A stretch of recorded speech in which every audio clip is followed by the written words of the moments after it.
నమస్తే masters.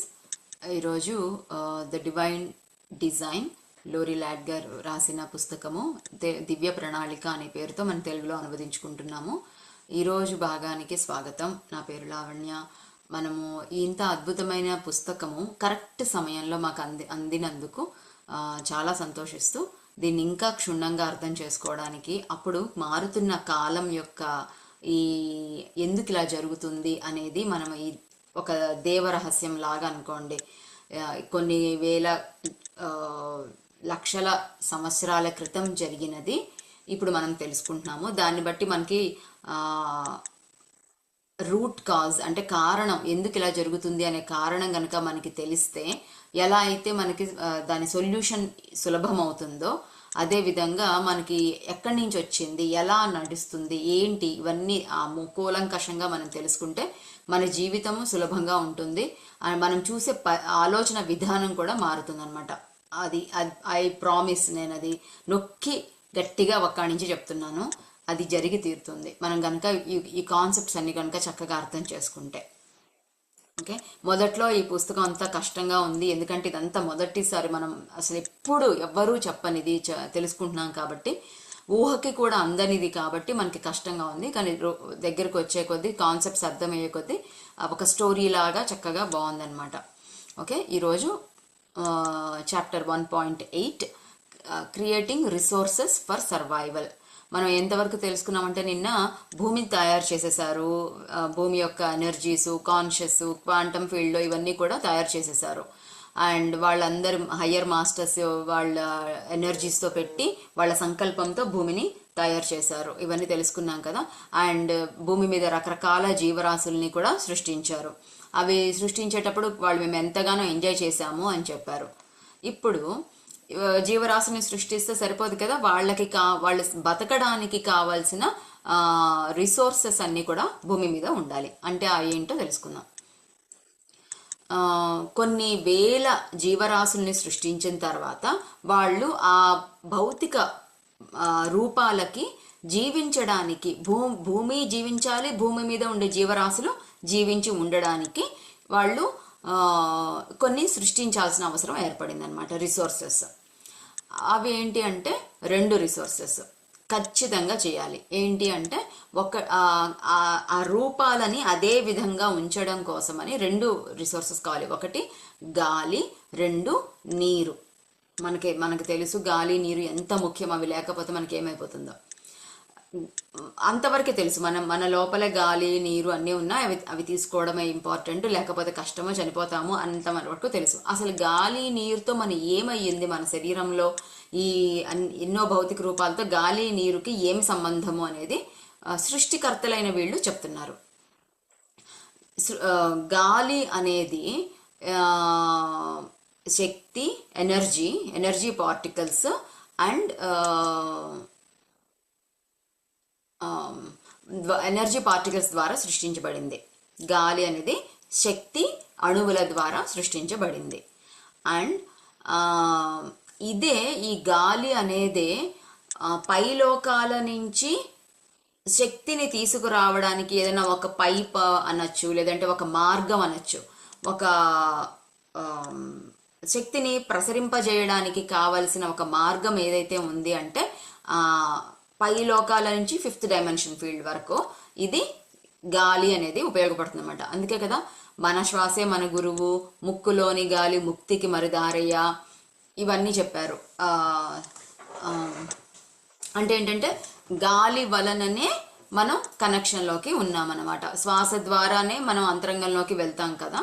So గాలి అనేది శక్తి అణువుల ద్వారా సృష్టించబడింది. అట్లాగే పై లోకాలకి మనకి ఒక అనుసంధానం చేయడానికి ఏమైనా ఉంది అంటే అది గాలి. ఈ గాలి అనేదే ఊపిరిని, శ్వాసని సృష్టించింది. వాళ్ళు గాలి సృష్టించారు, ఇది శ్వాసని సృష్టించింది. ఏది 5th డైమెన్షన్ గురించి మాట్లాడుకుంటున్నాం మనం. ఇప్పుడు భూమి అంతా కూడా 5th డైమెన్షన్లో ఉంది.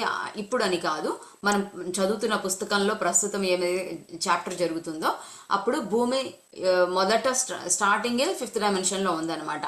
దాని గురించి మనం చదువుకుంటున్నాం. సో ఆ 5th డైమెన్షన్లో ఉండే జీవులందరూ కూడా జీవించి ఉండాలి అంటే గాలిని సృష్టించారు, అది వాళ్ళ శ్వాసని సృష్టించింది. ఇంకా వాళ్ళు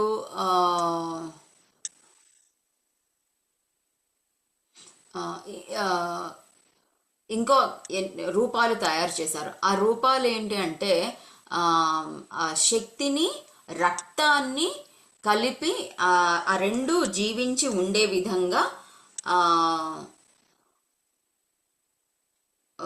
అంటే శక్తి ప్రవాహం జరగాలి, రక్త ప్రవాహం జరగాలి, అలా జరిగితేనే జీవరాశులు ఉంటాయి అనే విధంగా కొన్ని రూపాలు తయారు చేశారు. ఉదాహరణకి మనుషులు, జంతువులు, ఇవన్నీ కూడా. రక్త ప్రవాహం అనేది చెట్లలో ఉండదు కదా. తర్వాత నెక్స్ట్ లెవెల్ జంతువులు ఏదైతే చేశారో వాళ్ళు మనల్ని మన గురించి చెప్తున్నారు అనుకోవచ్చు. సో గాలి, శక్తి మరియు రక్త ప్రవాహం ఉంటేనే జీవించి ఉండే జీవుల్ని వాళ్ళు సృష్టించారు. మరి రక్త ప్రవాహము, శక్తి ప్రవాహము దేని ద్వారా జరుగుతుంది అంటే ఆ గాలి, బ్రెత్ అనమాట. శ్వాస ఆడితేనే మనకి పైనుంచి శక్తిని తీసుకుంటాము, శ్వాస ఆడితేనే రక్తం కూడా ప్రవాహం జరుగుతుంది. సో ఇది క్లారిటీగా గాలి అనేది శ్వాసని సృష్టించింది, శ్వాస అనేది శరీర భాగానికి శక్తి ప్రవాహాన్ని, రక్త ప్రవాహాన్ని ఇచ్చింది, ఆ శ్వాసనే ఈ శరీరాన్ని పోషించింది. ఎంత క్లియర్గా చెప్పేసేయచ్చు కదా. శ్వాస లేనిదే మనం జీవించి ఉండము, శ్వాస ఉంటేనే మనం పెరుగుతూ ఉంటాము, మనము అంతరంగంలోకి వెళ్తాము, లేదా శ్వాస ఉంటేనే మనకి పైలోకాల నుంచి శక్తి ప్రవాహం జరుగుతుంది. ఇంతకు ముందు చెప్పిన లో ఇన్ఫర్మేషన్ అంతా మనం ఒకటి అనుసంధానం బ్యాక్ ఆఫ్ ద మైండ్ మనం పెట్టుకొని కనెక్ట్ చేసుకుంటూ ఉండాలి. వాళ్ళు ఏం చెప్పారంటే మేము మా శక్తిని ఇచ్చాము, అట్లాగే భూమిని ఎలా తయారు చేసామంటే ప్రతి క్షణము పైలోకాల నుంచి 12th డైమెన్షన్ నుంచి కూడా ఈ కింది డైమెన్షన్స్ కి శక్తి ప్రవాహం జరిగే విధంగా, ఎప్పుడు కావాలంటే అప్పుడు మార్పు చెందే విధంగా, షిఫ్ట్ అయ్యే విధంగా తయారు చేసాం. మేము ఎల్లప్పుడూ చూసుకుంటూ ఉంటాము అని చెప్పారు కదా, పక్కనే ఉంటాము అని చెప్పారు కదా. సో ఆ విధంగా ఈ శ్వాసనే మనకి పైలోకాల నుంచి వచ్చే ఆ శక్తిని, పోషణని కలిగిస్తుంది. శ్వాస అనేది అంత ఇంపార్టెంట్. నెక్స్ట్ది ఇంకోటి ఏం చెప్పారు, రిసోర్సెస్. వాటర్, నీరు అనేది ఇంకొక ముఖ్యమైన రిసోర్స్ అన్నమాట. ఇది ఈ 5వ తలంలో ఉండే జీవరాశులు జీవించి ఉండడానికి నీరు అనేది చాలా ముఖ్యం. అన్ని 5వ తలంలో ఉండే అన్ని జీవరాశుల్లోనూ ఈ నీరు అనేది వాళ్ళ శరీరంలో ఒక భాగమై ఉంటుంది అనమాట. మనకి అంతే కదా, శరీరంలో బకెట్లు నీరు ఉంటుంది. ఇలా ఇది చెప్పేటప్పుడు నాకు ఒకటి గుర్తొస్తుంది. మేము పోయిన సంవత్సరం కాశీకి వెళ్ళాము. కాశీకి వెళితే ఆ మణికంఠ ఘాట్ దగ్గర శవాలని కాలుస్తూ ఉంటారనమాట. అది అక్కడ జనాలు ఆగిపోతారు, చూడకుండా ఉండలేరు అనమాట. కొంచెం ఏమాత్రం ఆధ్యాత్మికత లేదా ఏమాత్రం అంతరంగంలోకి అసలు మనం ఎవరము, ఏంటి, ఆ భగవంతుడు ఏంటి అనే దృష్టి ఉన్న వాళ్ళు ఎవరైనా సరే అక్కడ ఉండిపోతారనమాట. ఏంటో అలా అది కట్టిపడేస్తుంది. శవాల్ని కాల్చడం అనేది ఎవరు ఇష్టపడరు, చూడరు, అక్కడి నుంచి వెళ్ళిపోతారు.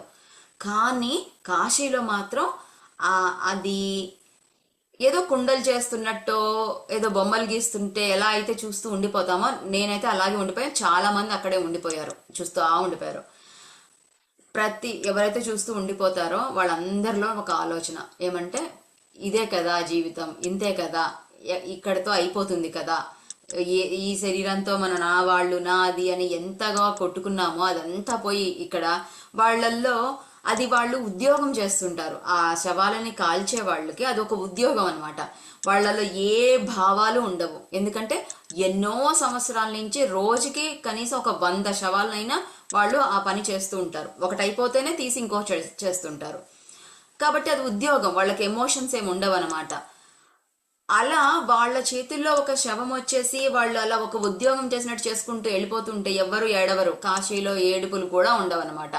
అందరూ చనిపోయడానికి చనిపోయే ముందు ఇంకా కాశీలో ఉందామని వచ్చే వాళ్ళు కూడా ఉంటారు.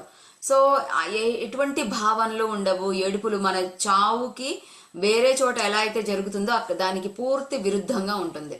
సో అలాగే నేను నిలబడిపోయి చూస్తూ ఉన్నాను అనమాట. ఆ, ఒక శవాన్ని తీసుకొచ్చి పెట్టారు. మంట వెలుగుతుంది, కాలుస్తుంటే ఇందాక చెప్పినట్టు బకెట్లు శవంలోంచి నీరు కింద కారిపోయిందనమాట. కారిపోతుంటే నేను ఆశ్చర్యపోయాను.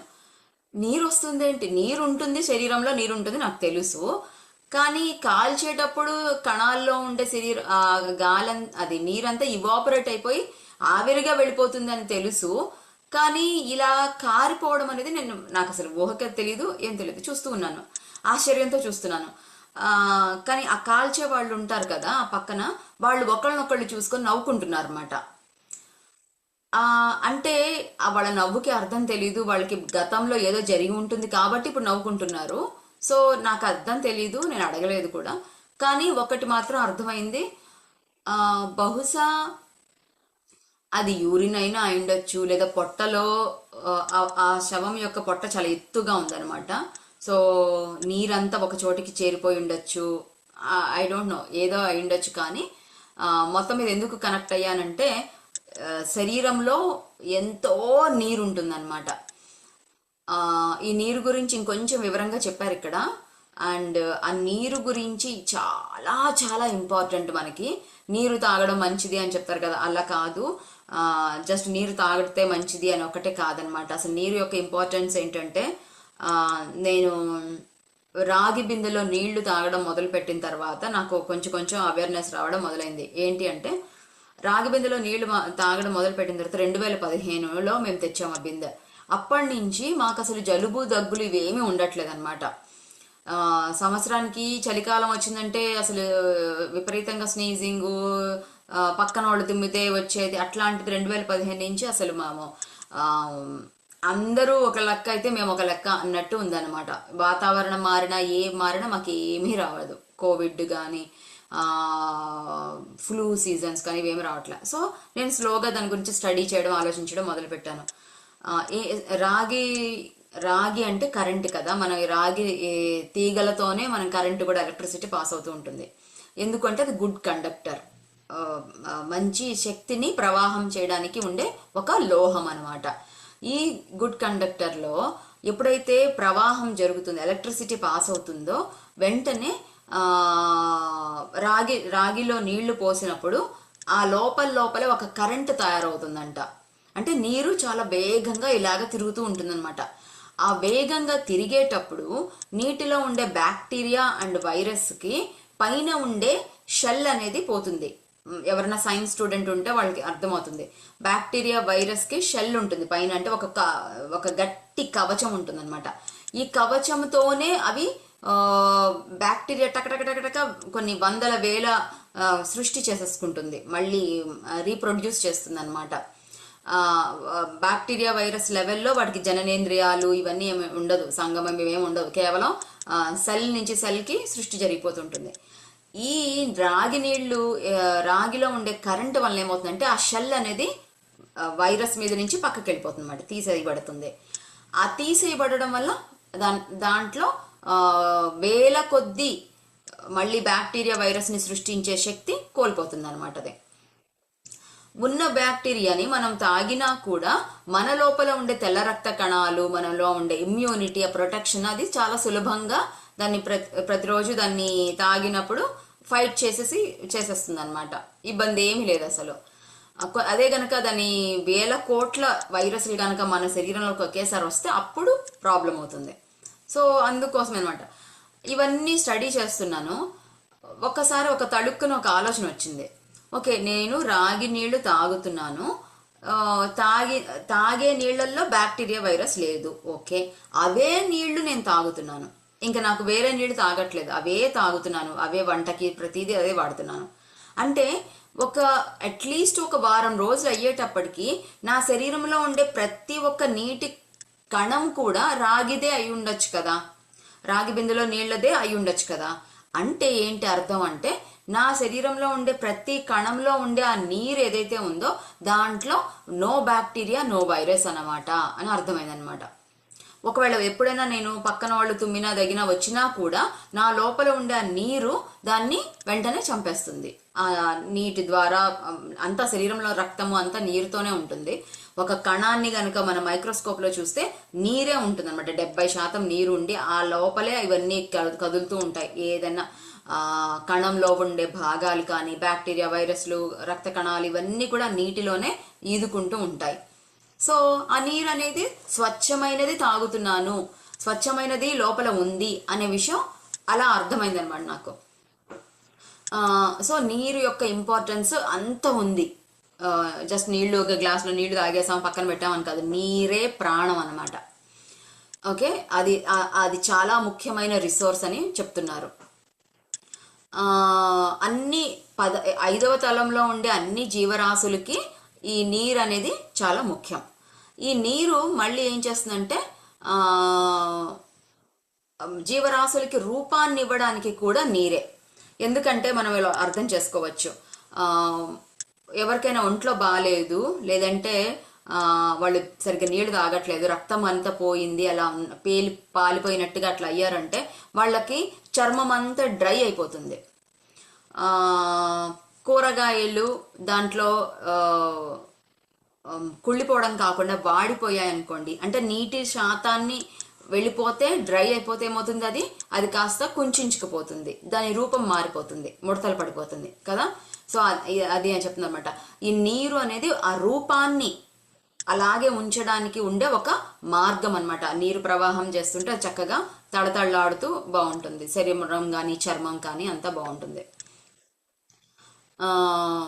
అంతేకాదు నీరు అనేది ఇప్పుడు మనం ఎలా అర్థం చేసుకోవచ్చు అంటే హయ్యర్ ఫ్రీక్వెన్సీస్ని, కాంతి యొక్క హయ్యర్ ఫ్రీక్వెన్సీస్ని ఒక ఆర్డర్లో పెట్టి ఒక డైమెన్షన్ నుంచి ఇంకో డైమెన్షన్లోకి షిఫ్ట్ అవ్వడానికి ఇది ఉపయోగపడుతుంది అనమాట. దీన్ని ఇంకా వివరంగా చెప్పుకుందాం మనం. సో మనము బాగా అలసిపోయాము, అసలు ఓపిక లేదు. ఈ సమయంలో మీరు ఆప్షన్స్ ఎవరో ఒకళ్ళు అన్మ్యూట్ చేసి చెప్పండి. బాగా అలసిపోయాము, ఎక్కడి నుంచో వచ్చామో, ఓపికే లేదు. ఈ సమయంలో రుచికరమైన ఆహారం తింటే శక్తి వస్తుందా, పండుకొని నిద్రపోతే బాగుంటుంది అనిపిస్తుందా, లేకపోతే ఫ్రెష్గా స్నానం చేసితే బాగుంటుంది అనిపిస్తుందా? యా, స్నానం చేసిన తర్వాతనే తినాలి, స్నానం చేసిన తర్వాతనే నిద్రపోతే ఇప్పుడు ఎంత హాయిగా ఉంటుంది, బాగా నిద్రపడుతుంది అనుకుంటాం కదా. సో యా, ఏమవుతుంది, స్నానం చెయ్యగానే అలసట అంతా తీరిపోయి ఫ్రెష్గా ప్రాణం లేసొస్తుంది. ఎక్కడి నుంచి వచ్చింది అదంతా? మనం వాడే సబ్బు అయితే గనక ఈ సబ్బులోనే ప్రాణం ఉంది అని చెప్పాలి. మరి అందరం అదే వాడాలి, కానీ వేరే వేరే వాడుతున్నాం కదా.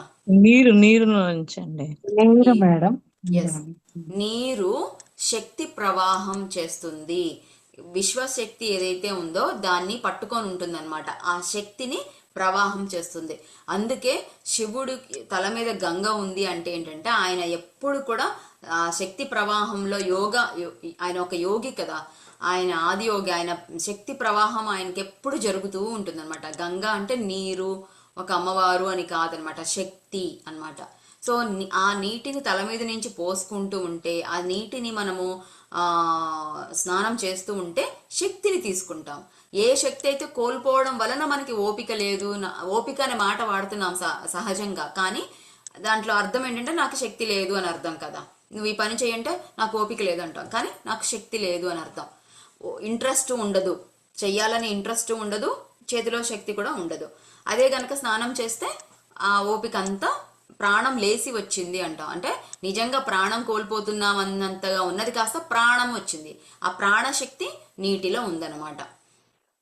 కాబట్టి పైలోకాల నుంచి శక్తి తీసుకొని మనల్ని మార్పు చెందించడానికి ఉండే ఆ నీరు ఉంటుందన్నమాట. ఈ హయ్యర్ ఫ్రీక్వెన్సీస్ని కలిగి ఉంటుంది, ఆ కాంతి యొక్క హయ్యర్ ఫ్రీక్వెన్సీని కలిగి ఉంటుంది. అది మనకి ఇచ్చి మనం ఎలా ఉండాలో అలా ఉంచడమే కాకుండా నెక్స్ట్ డైమెన్షన్కి కూడా వెళ్ళేలా చేస్తుంది. మనం అనుకోవచ్చు, నేను ఇలాగే ఉన్నాను కదా, నేను నెక్స్ట్ డైమెన్షన్లోకి వెళ్ళడం ఏంటి అని అనుకోవచ్చు. ఇప్పుడు నేను డల్గా, నీరసంగా, ఓపిక లేకుండా, బాధగా ఇలా ఉన్నానంటే ఒక డైమెన్షన్లో ఉన్నట్టు. జస్ట్ ఇంక ఇట్లా పరుకొని చక్కగా నవ్వుతూ ముఖమంతా తేజస్సుతో ఉండి ఏ పనైనా చేయగలను అని ఒక శక్తి కాన్ఫిడెన్స్తో ఉన్నానంటే మనం అదర్ డైమెన్షన్లో ఉన్నట్టు అనమాట. డైమెన్షన్ అంటే ఫ్రీక్వెన్సీ. డల్గా ఉంటే లోయర్ ఫ్రీక్వెన్సీ, తేజస్సుతో ఉంటే హయ్యర్ ఫ్రీక్వెన్సీ. సో నీరు అనేది మనకి శక్తినిచ్చి వేరే డైమెన్షన్లోకి వెళ్ళడానికి కూడా ఉపయోగపడుతుంది. ఈ నీరు, గాలి అనేవి చాలా ముఖ్యమైన రిసోర్సెస్. ఈ 5వ తలంలో ఉండే జీవరాశులన్నీ కూడా చాలా బాగుండడానికి, అవి అవి సృష్టించడానికి ఒకటే కాదనమాట, వాటి యొక్క మెయింటెనెన్స్ చాలా బాగుండడానికి కూడా ఈ గాలి, నీరు అనేది ఎంతో ముఖ్యమైన రిసోర్సెస్. అయితే గాలి, నీరు గురించి తెలుసుకున్నాం. ఇంకా మనకి ఎన్నో ఉన్నాయి కదా ముఖ్యమైన, అవి లేకపోతే మనం లేము. ఆ ముఖ్యమైనది ఏంటో మన పురాణాలలో, మన హిందూ శాస్త్రంలో ఇచ్చారు. దాని యొక్క ఇంపార్టెన్స్ మనం ఇక్కడ తెలుసుకుంటున్నాం. ఆ ముఖ్యమైనది ఏంటి తెలుసా? సూర్యుడు. అందుకే సూర్యుడు ప్రత్యక్ష భగవానుడు అంటాం, ప్రత్యక్ష నారాయణుడు అంటాము. ఆ సూర్యుడు అనేది అతి ముఖ్యమైన భూమి యొక్క డిజైన్లో అతి ముఖ్యమైన భాగం అనమాట. భూమిని తయారు చేసినప్పుడు సూర్యరశ్మి, సూర్యుడు, సూర్యుడి కాంతి అనేది అతి ముఖ్యం. సూర్యుడు లేకపోతే అసలు ఏమీ లేదు. అదేంటో ఇంకా బాగా చెప్పారు, చూద్దాం. అతి ముఖ్యమైన కాంపనెంట్ ఈ భూమి యొక్క డిజైన్లో అని చెప్పారు. సూర్యుడు లేకపోతే భూమి యొక్క సంకల్పం ఏదైతే ఉందో అండ్ భూమి మీద ఉండే జీవరాశులన్నీ కూడా జీవించవు. భూమి మీద ఉండే జీవరాశులు జీవించవు, భూమి యొక్క సంకల్పం కూడా నెరవేరదు. ఆమె యొక్క సంకల్పం ఏంటి? ఎక్స్పెరిమెంట్ చేయాలి. 5th డైమెన్షన్లో ఉండి ఎదుగుతూ పైకి వెళుతూ 5th డైమెన్షన్లో ఎలా ఉంటుంది, ఎనర్జీస్ ఎలా ఉంటాయి, థాట్స్ ఎలా ఉంటాయి, ఇవన్నీ చూసుకుంటూ ఆమె ఎదగాలని అనుకున్నారు, ఎక్స్పెరిమెంట్ చేయాలనుకున్నారు. సో ఆ జరగాలంటే కూడా సూర్యుడు కావాలి అని చెప్పారనమాట. సో అది 1.8తో మనం ముగించాము. ఇప్పుడు 1.9 సూర్యుడు అనేది కావాలి.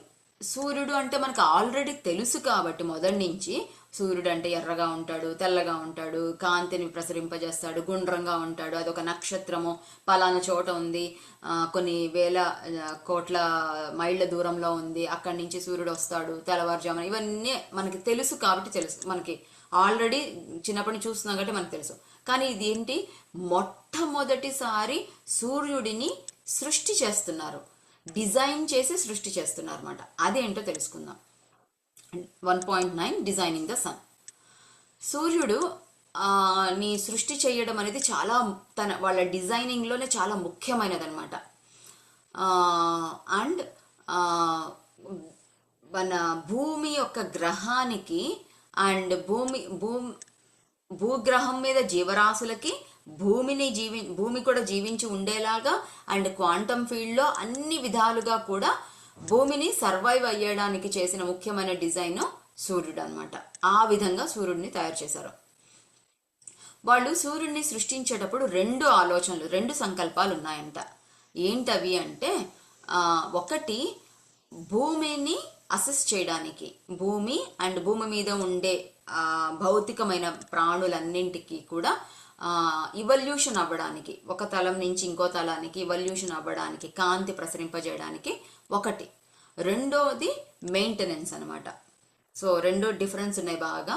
ఒకటి, మనం ఇప్పుడు ఉన్నాము, ఎటువంటి ఆధ్యాత్మిక ప్రయత్నాలు చేయట్లేదు, మనకు అసలు ఏమీ తెలియదు, మూర్ఖంగా ఉన్నాం మనం, పుట్టామా, తిన్నామా, పడుకున్నామా, ఇంతే మనది. అలా అయినా మనం జీవించాలి కదా. అలా జీవించడానికి కావాల్సిన మెయింటెనెన్స్ శక్తి ఏదైతే ఉందో అది సూర్యుడి నుంచి రావాలి. ఒకటి, ఒక జంతువులాగా జీవించడానికి లేకపోతే జంతువులే జీవించడానికి కావాల్సిన శక్తి సూర్యుడి నుంచి వస్తుంది, అదొకటి. అంతేకాదు, ఆల్రెడీ జీవించి ఉన్న జీవరాశులు నెక్స్ట్ తలానికి వెళ్ళడానికి కాంతిని ప్రసరింపజేసే బాధ్యత సూర్యుడిదనమాట. ఈ 2 సంకల్పాలతో వాళ్ళు సృష్టి చేస్తున్నారు సూర్యుడిని. వాళ్ళు ఎలా సృష్టి చేశారు? అగైన్ అన్ని భూమిని సృష్టి చేశారు, జీవరాశుల్ని సృష్టి చేశారు, అదే విధంగా సూర్యుడిని కూడా సృష్టించారు. ఎవరన్నా రోజు వినేవాళ్ళు చెప్పగలరా దేంతో సృష్టించారు వాళ్ళు అనేది?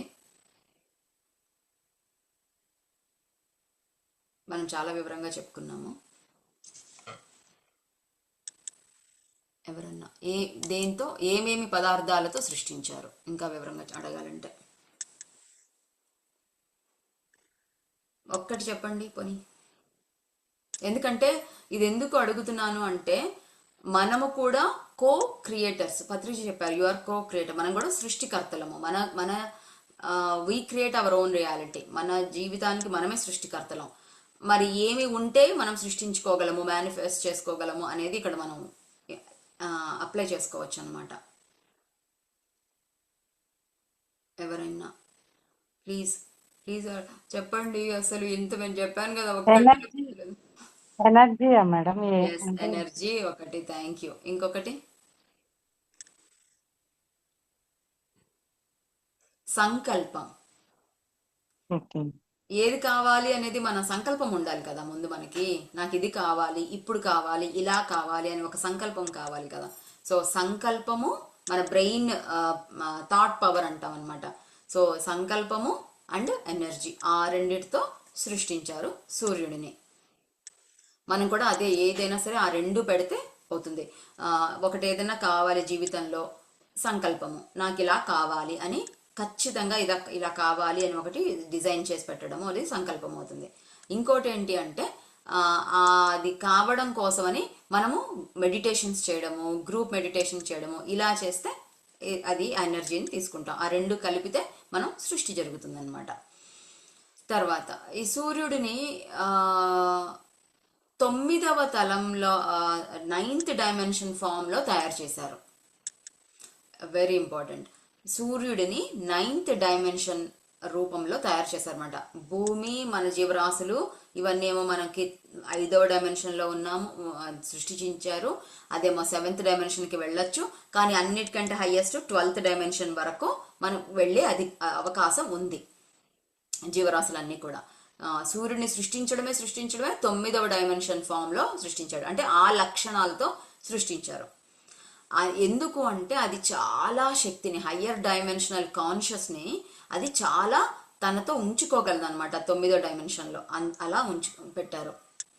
అండ్ ఇది చాలా ఇంట్రెస్టింగ్ విషయము, నేను చదివినప్పుడు భలే ఆశ్చర్యం వేసింది. ఇంకొకటి, సూర్యుడి యొక్క రూపాన్ని ఎక్కడ పెట్టారంట తెలుసా? భూమికి అతి దగ్గరలో పెట్టారంట. మనం అనుకుంటాము ఎన్నో మైళ్ళ దూరంలో ఉంది అని. కాదంట, చాలా దగ్గరగా పెట్టారు భూమికి. ఎందుకు అంటే భూమి భూమి మీద ఉండే జీవరాశులకి కావాల్సిన శక్తి అంతా కూడా సూర్యుడి ద్వారా అందివ్వబడుతుంది. అన్ని అంటే కాంతి ద్వారా అందివ్వబడుతుంది, సూర్యకాంతి ద్వారా. అందుకోసమని సూర్యుడిని చాలా దగ్గరగా పెట్టారంట. దాని గురించి వివరంగా చెప్తున్నారు. ఎక్స్పెరిమెంట్ కోసం కదా ఇదంతా. సో ఎక్స్పెరిమెంట్లో అన్నీ ఒక పద్ధతిలో ఉండాలన్నమాట. కాబట్టి అలా చేశారు. మనం అందరం ఏమనుకుంటామంటే సూర్యుడు చాలా దూరంగా ఉన్నాడు అండ్ సూర్యుడి దగ్గరికి వెళ్ళేటప్పటికి టైం మారిపోతుంది, భూమి మీద టైం మారిపోతుంది, స్పేస్ వేరు, ఇవన్నీ అనుకుంటాం అనమాట. కానీ అస్సలు కాదు అని చెప్పారు. మానవులు కేవలము భౌతికమైన కళ్ళతో భౌతికంగా చూడగలరు. అలా చూపించినప్పుడు సూర్యుడు ఎక్కడో ఆకాశంలో ఉన్నాడు అని అనిపిస్తుంది. కానీ సూర్యుడు, భూమి, జీవరాశులు అన్నీ ఎక్కడున్నాయి? క్వాంటమ్ ఫీల్డ్లో ఉన్నాయి, సూక్ష్మలోకంలో ఉన్నాయి కదా. మనందరికీ సూక్ష్మలోకం అనేది ఒకటి ఉంది అనుకున్నాం కదా. ప్రతి ఒక్క జీవికి, ప్రతి ఒక్క వస్తువుకి ఒక క్వాంటమ్ ఫీల్డ్, ఒక ఎనర్జీ ఫీల్డ్ అనేది ఉంది అనుకున్నాం. ఆ క్వాంటమ్ ఫీల్డ్లో భూమికి సూర్యుడిని దగ్గరగా పెట్టారనమాట. క్వాంటమ్ ఫీల్డ్లో దగ్గర, దూరము, ఇప్పుడు, రేపు అనేది లేనే లేదు. అంతా ఎల్లప్పుడూ ఒకేసారి ఒకే చోట జరుగుతూ ఉంటుంది. ఓకే.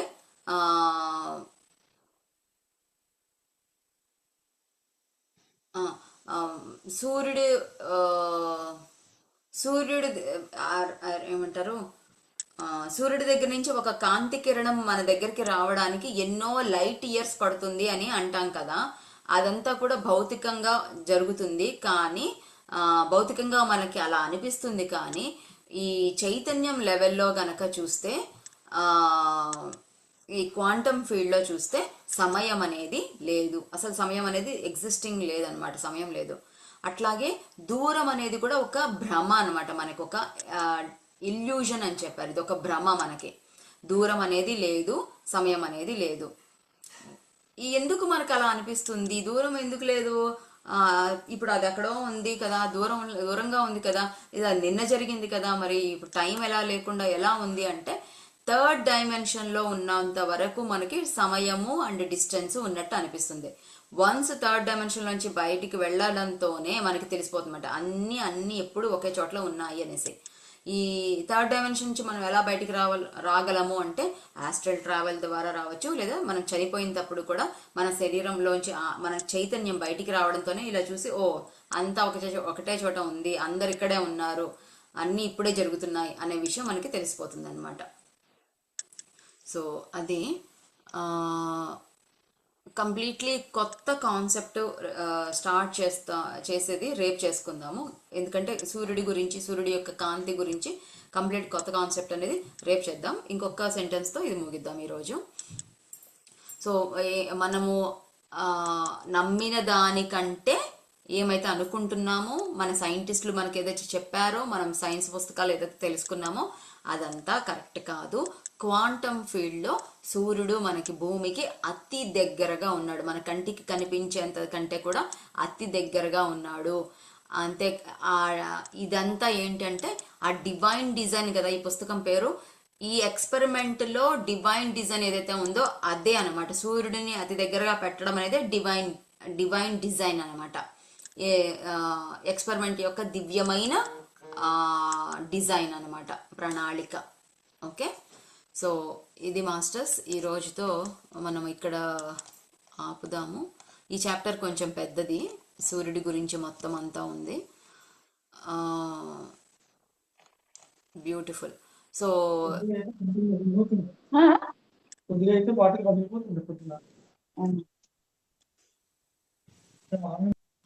ఓకే, సో ఈ సూర్యుడి గురించి మొత్తం తెలుసుకున్నప్పుడు మనము అసలు ఎలా ఉపయోగపడుతుంది సూర్యకాంతికి మనకి ఉండే సంబంధం తెలుసుకున్నప్పుడు, మీరు ఎవరైనా మీకు అంత ఇంట్రెస్ట్ ఉంటే కనుక ఆదిత్య హృదయము అర్థం తెలుసుకోండి. ప్రతి ఒక్క పదానికి, సెంటెన్స్కి అర్థం తెలుసుకోవడానికి ప్రయత్నం చేయండి. అన్బిలీవబుల్ అనమాట. అసలు దాంట్లో ఎంత స్పష్టంగా చెప్పారంటే, నాకు ఆరోగ్యాన్ని ఇచ్చేది నువ్వు, నీ వలననే చీకటి తొలుగుతుంది. చీకటి అంటే పగలైతే వెలుతురు, రాత్రి అయితే చీకటి కాదు, మన లోపల ఉండే చీకటి భావాలు అంటే నెగటివ్ ఫీలింగ్స్. సుశీల్ గారు, ఓకే. సో అజ్ఞానము అంటారు కదా, కరెక్ట్. అజ్ఞానం, తిమిరం అంటారు, అజ్ఞానం. యా. సో ఇవన్నీ కూడా తొలగించేది సూర్యుడే అనమాట. అండ్ నా పర్సనల్ ఎక్స్పీరియన్స్, నాకు ఒకసారి స్పాండిలైటిస్ వచ్చింది. అంటే ఈ భుజము, మెడ ఇవన్నీ స్టక్ అయిపోతాయి అనమాట, ఇలా ఎత్తడానికి ఎంత కష్టం అవుతుంది అనమాట. సో నా థింగ్ ఏంటంటే, నేను నీకు ఒంట్లో బాగాలేదంటే నేను ఒప్పుకోను అనమాట. నాకు ఎందుకు బాగుండదు, నేను బాగుంటాను అన్న భావంతో ఉంటాను. నేను అసలు నా అనారోగ్యాన్ని నేను అసలు ఒప్పుకోను. సో ఈ చెయ్యి లేవడానికి ఉపయోగపడట్లేదు, లేవనివ్వట్లేదు కాబట్టి ఈ చేత్తోనే పనిచేసేదాన్ని అనమాట. ఈ చేత్తోనే అందుకోవడం, ఈ చేత్తోనే చేయడం, అలా చేసేదాన్ని. అలా చేయగా నాకు ఒక్కొక్కటి మనం ఏం చేస్తామో దాని మీద ఇంట్రెస్ట్ కలిగి యూనివర్స్ మనకి అన్ని అవకాశాలు అదే చూపిస్తుంది. సో నాకేమని వచ్చిందంటే, ఆదిత్య హృదయం నా లైఫ్లోకి వచ్చింది. ఆదిత్య హృదయం రావడం ఒకటే కాదు, దాని మీనింగ్ రావడం మొదలైంది. అంతేకాదు, నెక్స్ట్ ఏమైంది, మన లోపలే వచ్చేస్తుంటాయి అన్ని థాట్స్ రూపంలో. ఆదిత్యుడు అంటే సూర్యుడు, నమస్కారం చేయడం ఇలా కాదు, చేతులు పైకెత్తి నమస్కారం చెయ్యి అని వచ్చింది. సరే, చేతులు పైకెత్తాను. మీరు నమ్మరు, మనము సాధారణమైన జీవనం గడిపే వాళ్ళం అందరం కూడా చేతులు పైకెత్తడం అనేది అలవాటే లేదు మనకు అసలు. మహా అయితే ఇక్కడ పెడతాము, మహా అయితే కొంచెం ఇంతవరకు పైకెత్తుతాం, కానీ ఇలా పూర్తిగా చేతులు పైకెత్తి స్ట్రైట్గా ఇలా పెట్టడం ఎక్సర్సైజ్, యోగా చేసేవాళ్ళు చేస్తారు, కానీ మామూలు లైఫ్ చేసేవాళ్ళు చేయరు. నా చేతులు అసలు పైకే రాలేదు. నేనైతే ఆశ్చర్యపోయాను, ఇదా నా లైఫ్, ఇలా ఉందా అసలు అనేసి పంతం పట్టి చేతులు పైకెత్తి ఉన్ననమాట. సో ఆదిత్య హృదయము కంఠస్థం పెట్టేసి చేతులు పైకెత్తి ఎంతసేపు ఉండగలనో అంతసేపు ఉండడం అనేది నేర్చుకున్నాను. ఆ, బాగా నొప్పి తీసేంత వరకు, నొప్పి వచ్చేంత వరకు కూడా అలా పెట్టుకొని కాసేపు దించి మళ్ళీ పెట్టడం, ఆదిత్య హృదయం పూర్తయిపోవాలన్నమాట. ఇలా చేసరికి దెబ్బకి నొప్పి మాయమైపోయింది. అప్పుడు అర్థమైంది, మనకి పూర్వము సూర్య నమస్కారాలు అని చెప్పారు.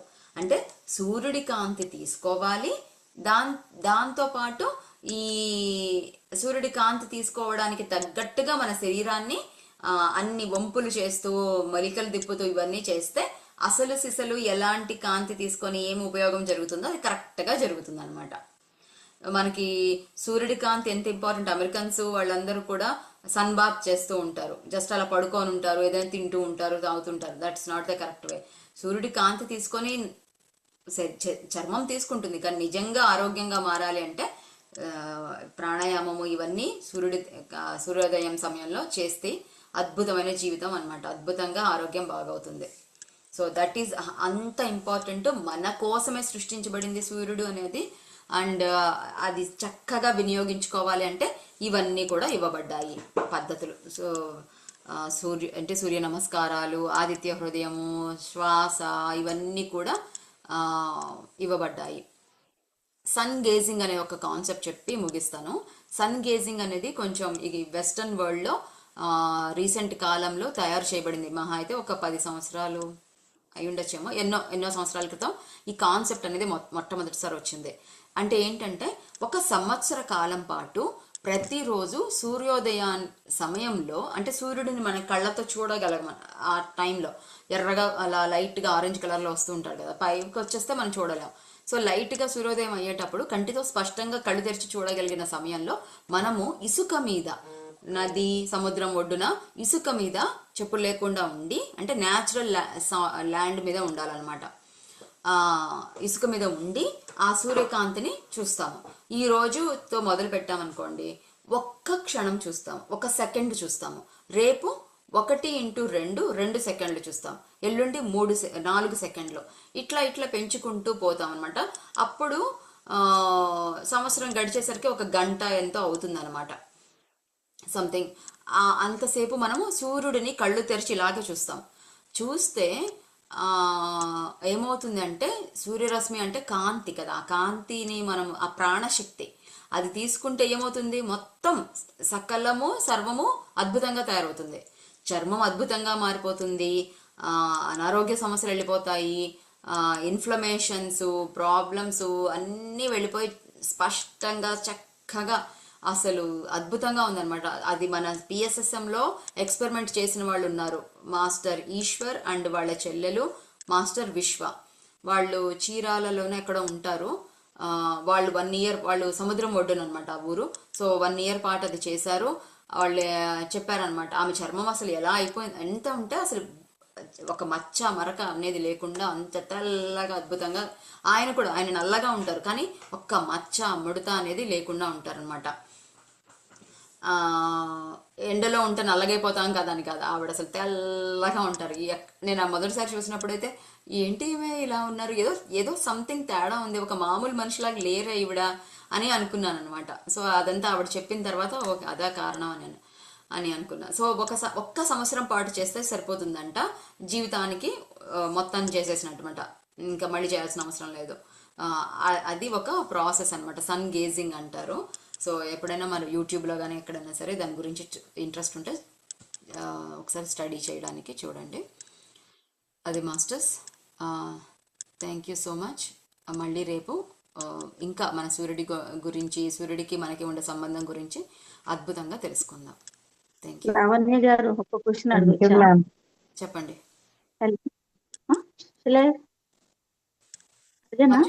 మంజు గారు చెప్పండి. అది యాక్చువల్ గా భగవద్గీతలో మనకి డిఫరెంట్ ఉంది కదా, ఇప్పుడు ఇదంతా కాన్సెప్ట్.